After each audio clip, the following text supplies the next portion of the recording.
Halo, apa kabar semuanya? Balik lagi di Mirza Podcast episode kedua. Hari ini saya pengen ngobrol ini ke kamu tentang milenial, corporate, dan corona. Dan bagaimana kita bisa tetap produktif bekerja di rumah. Bicara soal milenial, di industri kita saat ini akan menjadi sangat menarik untuk bisa kita kaji lebih dalam. Dalam beberapa tahun terakhir, kita mengalami era di mana terjadi sebuah perubahan yang sangat signifikan di dalam sebuah corporate yang ada di Indonesia. Dikutip dari dailysocial.id mengatakan bahwa generasi milenial memiliki dampak bagi dunia kerja saat ini. Yang seperti saya jelaskan tadi, bahwa terjadi sebuah perubahan dari yang awalnya hierarki dan statis mau nggak mau berubah menjadi lebih dinamis. Sudah lebih dari 1 bulan dampak pandemi corona di Indonesia dan sudah menjadi bahan pemberitaan bahwa dampak corona menghantam ekonomi sampai dibuat luluh lantah. Dan ini merupakan salah satu ujian terbesar bagi para milenial sebagai salah satu motor penggerak bangsa di era saat ini. Bagaimana tidak, mayoritas generasi milenial yang saat ini sedang bekerja adalah banyaknya para milenial. Menariknya, staf khusus Presiden Republik Indonesia, staf khusus Presiden Republik Indonesia, ada Mas Belva Syahdevara, dia bilang bahwa generasi milenial merupakan generasi penularan terbesar COVID-19, sekaligus kunci untuk menghentikan wabah ini di negeri ini. Dia mencontohkan tentang yang terjadi di Korea Selatan, di mana dari 250 sampai dengan 300.000 orang yang dilakukan tes COVID-19, 30%-nya ternyata positif dan umurnya adalah umur 20 sampai dengan 29 tahun. Berarti ini menandakan bahwa potensi generasi milenial 2 kali lebih besar daripada grup yang berumur 30 sampai dengan 39 tahun dan 3 kali lebih besar daripada grup yang berumur 40 sampai dengan 49 tahun. Dan peran milenial sebagai kunci untuk menghentikan wabah ini jelas amat dibutuhkan.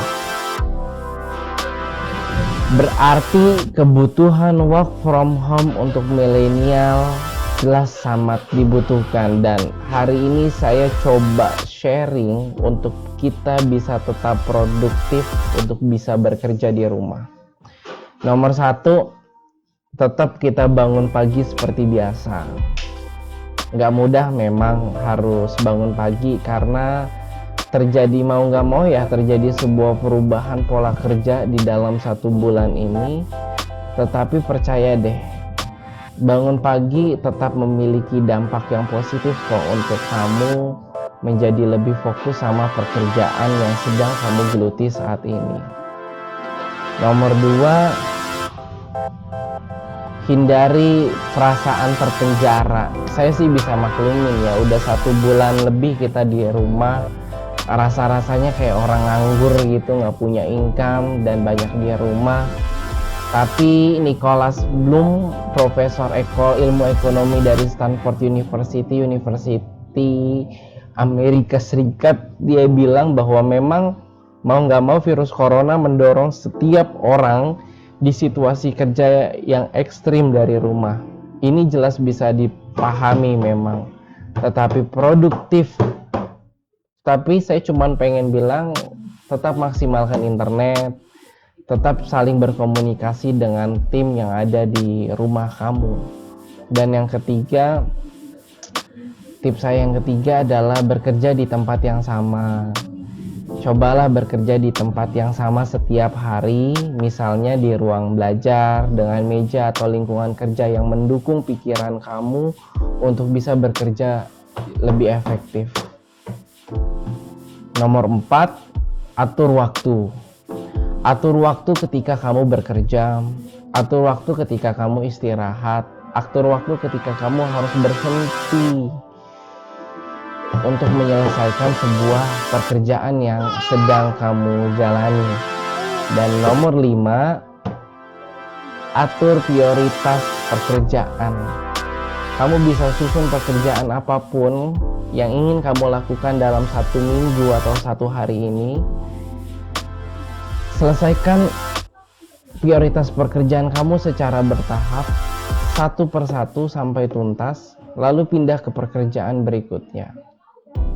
Kalau saya sih termasuk tipe orang yang senang ya bekerja dari yang paling mudah dan fokus pada satu pekerjaan lalu pindah ke pekerjaan berikutnya. Nomor 6 yang pengen saya sampaikan adalah teman-teman gak perlu tuh merasa khawatir di hari esok. Fokus saja apa yang terjadi pada hari ini. Di poin ini saya sih cuman pengen bilang ke teman-teman bahwa memang saya bisa mengerti dan merasakan rasa khawatir yang terbesar dari para pekerja milenial itu adalah ketidakpastian bekerja selain terkena dampak COVID-19. Saya juga bisa bilang, saya sih cuman pengen bilang aja ke teman-teman, dan saya nggak punya tips khusus, tapi satu hal, fokus aja pada pekerjaan kamu hari ini dan kerjakanlah semaksimal mungkin. Kalau apa yang terjadi di hari esok, biarlah esok yang terjadi. Karena dipikirkan pun sebenarnya juga tidak akan menghasilkan solusi apa-apa. Yang ada hanya membuat kamu menjadi orang yang stres dan juga depresi. Dan itu pun juga jelas akan mempengaruhi semangat kerja kamu. Fokus aja pada pekerjaan saat ini, kerjakanlah dengan sungguh-sungguh, biarkanlah hari esok terjadilah. Dan jaga semangat dan yakinlah pada diri sendiri bahwa hari esok adalah akan lebih baik. Tetap bekerja di rumah, work from home, jaga jarak, dan kalau ada sakit segera hubungi dokter. Ini aja untuk konten podcast saya berjudul dengan tema besar produktif progresif. Bersama saya Muhammad Mirza. Terima kasih.